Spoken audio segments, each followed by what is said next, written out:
This jump rope skill tutorial is going to cover the K-toed cross, or the neck-toed cross as it's often called. We're gonna go through all the main tips, the things you should be avoiding, and an actual progression to help you learn this skill the right way. If you're the kind of jumper that likes to be efficient with your skills so you can continually level up and try out different skills, this is the tutorial for you. All right, let's get into it. Before doing this skill, you should know how to do a toed cross.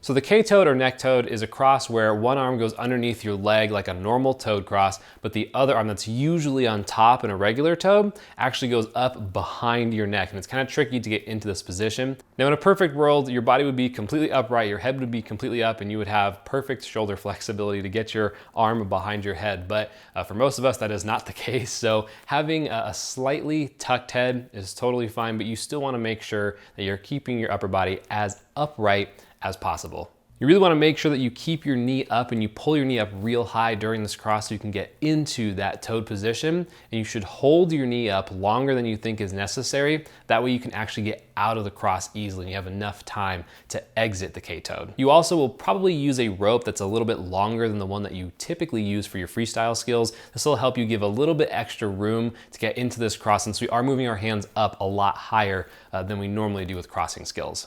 Make sure that both of your hands move across your body at the same time. They both go into that crossing placement at the same time, and that you also are getting your hands far enough into the cross. You want them to go all the way across both limbs so that you actually can get into that cross and have a loop to jump through. Now the first thing to avoid is being excessively bent over in the K-toed or the neck-toed cross and dropping your knee too soon, because if you drop your knee too soon, it's gonna pull the rest of your body down. Don't cross too small, so don't have your hands barely make it across your body, because if they're not crossing far enough, you're just not gonna have an actual loop to jump through for this skill.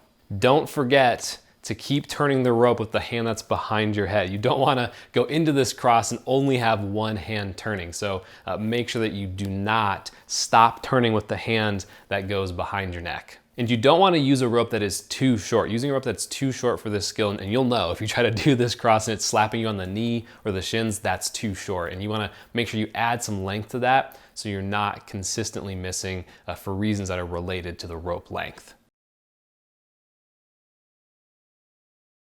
So let's get into a progression to help you actually learn this skill. We're gonna start with a K-toed or a neck-toed toe catch, just to get used to what this position feels like, because it is a bit strange putting one hand behind the neck.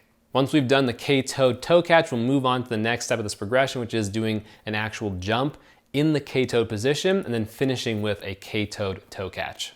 Really make sure that you spend the time on these first two pieces of the progression, because they're really gonna be the main two pieces that help you unlock being comfortable with this skill and getting used to it. If you blow right through them, you're probably gonna have some trouble later on. So take the time, put a little extra effort on these first two steps of this progression. Now, once you've done that, the next step will be to do a K-toed jump, finishing in an open toe catch, so uncrossing and finishing in an open toe catch. From there, we'll do a K-toed jump, a single under jump coming out of it, and then an open toe catch. And once you feel really good with that, we can put a single under right in front of that and do a single under, K-toed, single under, toe catch.